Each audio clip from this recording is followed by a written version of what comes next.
반복되는 이야기입니다만은 인류 역사상 가장 오랫동안 사람의 사랑을 받은 것은 바로 성경입니다. 세계 150여 개국의 나라로 번역이 되어 있고 그야말로 성경이 보급되지 않은 나라는 없다라고 해도 과언이 아닐 정도입니다. 성경이 그것은 재미가 있어서가 아닙니다. 막 깔깔거리게 만들고 배꼽을 잡게 만들고 그런 내용은 성경에 없습니다. 흥미 위주로 되어 있지 않다라는 거죠. 최근에 1600만 명을 돌파한 왕과 사는 남자는 저도 줄거리만 이렇게 봤습니다만은 허구로 시작하죠. 다시 말하면 거짓말로 시작해요. 그러니까 단종이 유배를 가가지고 그 동네 사람들과 어울리고 또 그들이 단종을 위해서 음식을 제공하는 이런 모습들은 상상도 할 수 없는 일들이에요. 왜냐? 죄인 중에 죄인이기 때문에 어떤 사람도 만날 수가 없어. 근데 거기서 지금 그런 것들을 탁 픽션으로 띄우면서 그게 마치 사실인 것처럼 이런 좋은 왕을 쫓아냈다. 그러면서 뭐예요? 동정심도 유발하고 또 관록 있는 연기자들이 한 몫을 했기 때문이라고 볼 수 있는데 그러나 그 영화를 우리가 액션 그대로 받아들이면 안 된다는 거죠. 그건 어디까지나 꾸며낸 이야기이고 약간의 역사성을 가지고 있지만은 그 많이 포장되어 있는 뭘로요? 재미 위주로. 사람들을 어떻게 하면 감동시킬까? 그게 직업이니까 영화 감독들은. 그래서 만들어진 영화라고 볼 수 있습니다. 그래서 철저하게 재미가 없는 영화는 흥행할 수 없습니다.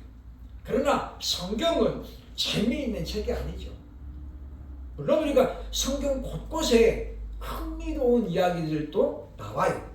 그러나 그것은 주로 대상이 아이들인 거죠. 예를 들면 다윗이 골리앗을 죽인 사건들은 아이들에게는 흥미가 있어도 어른들에게는 별로 재미가 없는 거예요. 왜냐? 이미 알고 있는 거잖아요. 그렇기 때문에 성경은 바로 재미나 흥미나 또는 사람들의 요깃거리로 유명해진 것은 아니라고 하는 것입니다. 그렇다면 무슨 이유로 성경은 그렇게 2000년 역사 속에서 꾸준히 사랑받고 있을까요? 그것은 바로 하나님의 말씀이 갖고 있는 능력이 있다라고 오늘 성경은 분명히 우리에게 알려줍니다. 그런 성경도 도전받는 시대가 있었습니다. 바로 프랑스에서 있었던 일이죠. 프랑스와 마리 아루에라는 본명을 가진 볼테르가 1694년에 태어납니다. 그의 아버지는 변호사 일을 하는 주로 공직 업무를 담당하는 사람이었어요. 그 옛날에 그러니까 상당히 부잣집이었고 그는 대대로 카톨릭 신자였습니다. 그런 그는 아버지의 바램과는 달리 문학과 철학에 깊은 관심을 보이더니 24살 때 오이디푸스라고 하는 그리스 로마 신화에 나오는 인물을 본따서 소설을 쓰게 되는데 저게 요즘 말로 대박을 쳤습니다. 프랑스를 비롯한 영국, 유럽에서 저 책이 어마어마하게 팔리면서 볼테르가 누구냐? 그러면서 그는 하루아침에 유명 스타가 됐는데 약관 24살이었어요. 그때부터 사람들은 볼테르를 지켜세우고 그리고 그의 연설을 듣기 시작했는데 그는 이렇게 예언했습니다.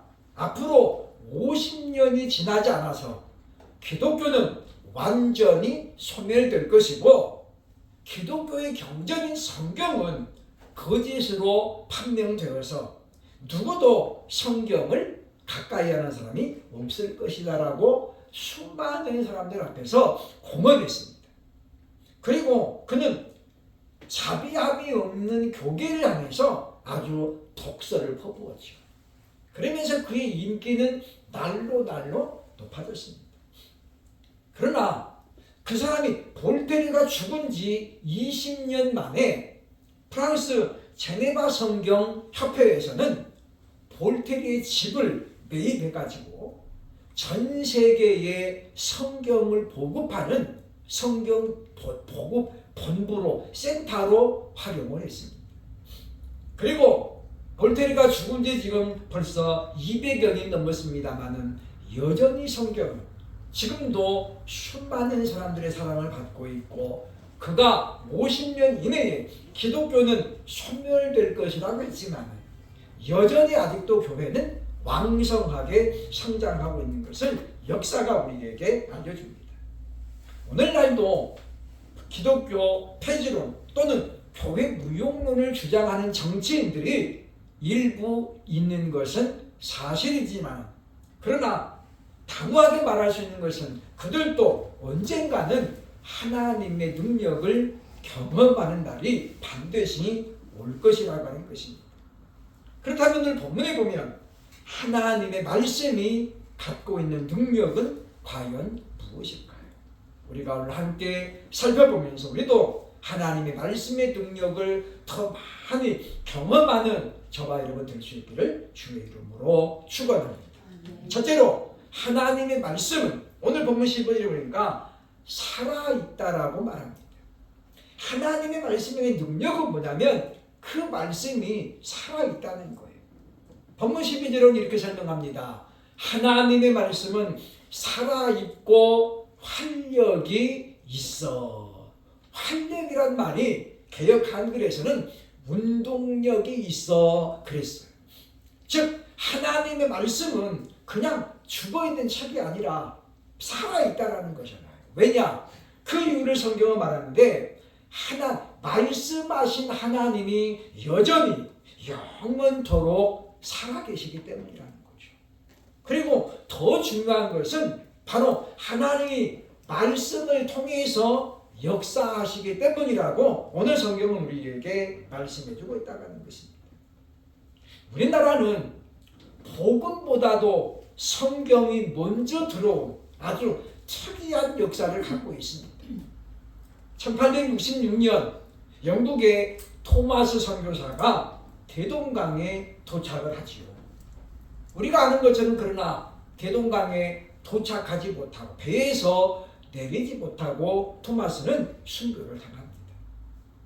그야말로 아무것도 한 일이 없었는데 왜 우리는 그를 선교사로 한국 개신교 최초의 선교사라고 부르는가? 그것은 그가 남기고 간 3권의 성경책 때문이에요. 토마스는 죽어가면서 자신이 갖고 있던 보따리 하나를 대동강에 던지고 죽습니다. 그런데 그때 마침 멀찌감치 12살짜리 최치량이라는 아이가 그걸 보고 보따리를 건져 올리죠. 거기에 알 수 없는 책이 두꺼운 책이 3권이 있어. 그래서 최치량이가 2권을 가질 겁니다. 그리고 한 권은 물빛에 놔두죠. 그리고 그는 그 책을 읽어가면서 야 이게 무슨 이야기냐. 그래서 당시에 관료로 살고 있었던 박영식이라는 분에게 성경책 하나를 선물로 줍니다. 제가 대동강에서 죽었는데 한번 보세요. 그래서 박영식이라는 분이 자기 집에다가 도배를 다 해놓은 거예요. 그 책을. 옛날에는 우리 많이 그랬잖아요. 책을 우리 할아버지가 훈장님이셨기 때문에 우리도 어렸을 때 좀 책이 막 굉장히 많았는데 우리 아버지 어머니가 모르니까 그냥 다 도배해놔가지고 그게 보면은 한글도 보이고 주로 한문이었는데 그러니까 이 박영식이라는 분이 뭐 도배로 쫙 해놓은 거예요. 그리고 얼마 시간이 안 돼가지고 심심하니까 박영식이가 누워가지고 읽어보니까 뭐 하나님의 말씀은 어떻고 예수가 어떻고 그 믿는 거예요. 그래서 이분이 그냥 흥미 삼아서 읽기 시작했는데 누가 역사하는 거예요? 성령님이 역사하는 거예요. 그랬던 그 집에 바로 마포 사멸 우리나라 최초의 개신교 선교사죠. 마펫 선교사가 마침 박영식이 운영하는 주점의 주막에 잠을 자고 있어요. 보니까 방에 성경이 도배가 되어 있는 거예요. 자기가 알기로 지금 여기는 교회가 하나도 없고 선교사들도 없는데 얼마나 놀랐겠어요. 그래서 박영식을 불러서 물어봅니다. 이게 도대체 무슨 일이냐. 그랬더니 바로 1866년 토마스 이야기를 해주는 거예요. 그래서 최칠량과 박영식을 불러서 마페 선교사가 그들에게 그 자리에서 복음을 전하고 예수님을 믿도록 결심시킵니다. 그러니까 이들에 의해서 당시 이 박영식 그리고 최칠량이가 움직여가고 있었던 그 주막을 최칠량이가 하나님 앞에 내놓게 되죠. 그게 바로 널다리 교회입니다. 그 널다리 교회는 규모가 너무 작았기 때문에 영토를 넓혀야 되는데 안 되니까 나중에 장대현 교회로 크게 확장을 해서 나갑니다. 그게 바로 1907년 평양 대부흥운동을 이끌었던 장대현 교회의 출발입니다. 그러니까 우리는 무슨 말을 가르치냐면 토마스가 뿌리고 간 성경은 그냥 단순한 책이 아니었어요. 누가 가르치는 사람도 없었고 설교자도 없었지만은 그 성경을 기록하게 하신 성령님께서 어린아이 최치당의 마음을 감동시키시고 박영식의 마음을 녹이시고 그리고 토마스를 직접 찔러 죽였던 박춘근이라는 사람, 이 사람이 남은 한 권의 성경책을 몰래 주워 가지고 가요. 그걸 왜 가져갔는지 모르죠. 그걸로 담배를 바라 피우니까 세상 좋은 거예요. 종이가 그냥 얇아가지고 얼마나 좋아요. 그래서 이분이 그 맛으로 찢어가지고 이렇게 말아가는데 글자가 많이 쓰였으니까 그 사람이 군인이었으니까 한문은 알잖아요. 보다 보니까 하나님도 나오고 예수님도 나오고 그런 이야기가 나오는 거예요. 도대체가 이게 무슨 책이냐. 그래가지고 이분이 이제 눈을 뜨게 됐다는 거죠. 이들에 의해서 한국교회는 시작이 되어 따라가는 것입니다. 그러므로 사람은 죽어도 하나님의 말씀은 살아서 사람을 변화시킨다는 것을 한국교회가 증명하고 있습니다. 그러므로 저와 여러분도 이와 같이 하나님의 능력을 좀 더 깊이 경험할 수 있는, 그래서 굳건하게 믿음을 지키는 저와 여러분 될 수 있기를 주의 이름으로 축원합니다. 둘째로 하나님의 말씀이 가진 능력은 뭐냐면 어떤 검보다도 예리하다는 거예요. 그래서 12절 중간에 보면 이렇게 말합니다. 좌우의 날선 어떤 검보다도 예리하여 혼과 영과 및 관절과 골수를 찔러 쪼개기까지 하며 또 마음의 생각과 뜻을 판단한다라고 말씀하죠. 그러니까 토마스를 찔러주었던 박춘근이라는 사람이 하나님의 말씀을 읽다가 어떻게 됐어요? 성령에 만져주심을 경험한 거예요. 그래서 뭡니까? 그의 단단했던 사상, 그 사상까지라도 하나님 말씀이 지금 찔러 쪼갰다는 거잖아요. 가톨릭은 이미 개신교보다도 100년 먼저 조선에 들어와서 자리를 잡고 있었습니다. 그러나 우리가 아는 것처럼 가톨릭은 주로 양반 계층을 중심으로 복음을 전하는 그런 활동을 했죠. 서민들에게는 그들은 다가가지를 못했습니다. 어쨌든 우리는 하나님의 말씀은 이와 같은 능력을 갖고 있는데, 그래서 우리의 영혼과 육의 문제뿐만 아니라 마음의 생각과 뜻까지라도 하나님 말씀은 찔러 쪼갠다는 거죠. 그리고 교정시킨다는 거예요.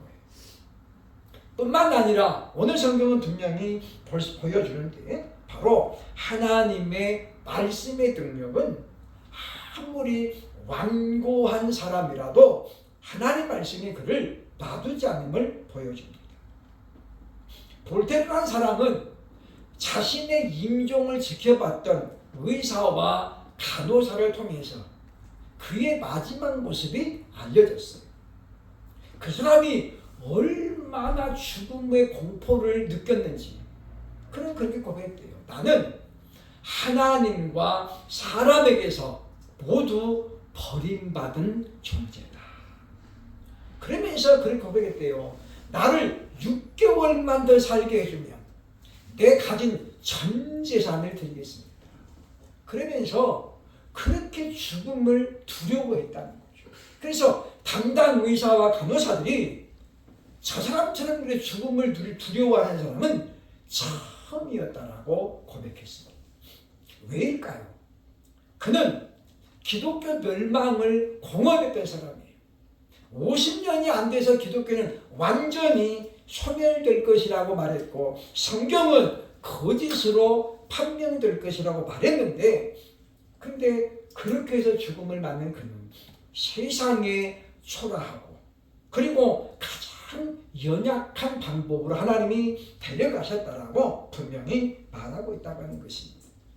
하나님의 말씀은 곧 성령의 검인데 결국 이것은 뭐냐면 가장 우리에게 약한 강한 사상까지라도 하나님 말씀은 완전히 부술 수 있음을 보여주고 있다고 하는 것입니다. 그러므로 교회는 위기의 순간이 물론 있었지만 바로 승리했음을 보여주고 있다고 하는 것입니다. 물론 오늘날에도 영국을 비롯한 프랑스, 유럽에는 지금 기독교가 아주 어려운 상태입니다. 그러나 그럼에도 불구하고 여전히 그리스도 예수의 다시 오심을 소망하는 소수의 사람들이 있기 때문에 아직도 무엇입니까? 그래도 소망이 있다라고 많은 사람들이 설명합니다. 작년 장로교의 날 세계 장로교인들을 분석했는데 그 유럽의 뜨거운 열기가 지금 어디로 갔냐면 아프리카 지역으로 건너갔다는 거예요. 브라질에는 장로교 교회 성도가 100만 명이 넘습니다. 놀라운 것은 나이지리아 그곳에도 지금 기독교 인구 중에 100만 명이 넘는 사람들이 장로교 신자라는 거예요. 그러니까 그 아프리카 지역에 지금 성령의 역사가 왕성하게 일어나고 있다는 것입니다. 그러면 우리는 그와 같은 역사를 보면서 사람은 패배할 수 있어요. 그러나 교회는 절대로 패배하지 않는다는 사실을 왜냐? 교회의 머리 되신 예수님이 여전히 사망 권세를 이기시고 부활하셨기 때문인 것을 기억하고 우리들도 이와 같이 하나님의 말씀의 능력을 경험함으로 참으로 하나님의 말씀이 어떤 금보다도 예리하다는 그와 같은 것들을 우리의 삶을 통해서 경험해야 한다고 하는 것입니다. 세 번째, 하나님의 능력은 어떤 능력이냐? 말씀은 능력이냐면 13절을 보면 심판의 도구가 된다라고 설명합니다. 13절은 굉장히 중요한 말씀인데 지으신 것이 하나도 그 앞에 나타나지 않음이 없고 그러니까 모든 피조물들은 하나님 앞에 다 드러난다는 거예요. 그리고 우리의 결산을 받으실 이의 눈앞에 누굽니까? 하나님이시죠. 우리는 마지막 날에 전부 결산을 받게 돼요. 내가 너에게 5달란트를 맡겼는데 결산하자. 내가 너에게 2달란트를 맡겼는데 회개하자. 1달란트를 맡겼는데 결산해보자. 하나님 부르신다는 거예요. 그때에 만물이 하나님의 눈앞에 어떻게 해요? 벌거벗은 것 같이 드러나리라. 아무것도 숨길 것도 없고 숨길 수도 없다라는 이야기예요. 그 말이 무슨 말이냐면 결국은 하나님의 말씀이 심판의 도구가 되고 또 우리가 살면서 했던 많은 말들이 결국은 우리에게 심판으로 다가오게 될 것임을 지금 알려주고 있다고 하는 것입니다. 그러므로 바울은 갈라디아서 6장 7절로 8절에서 이렇게 말합니다. 스스로 속이지 말라.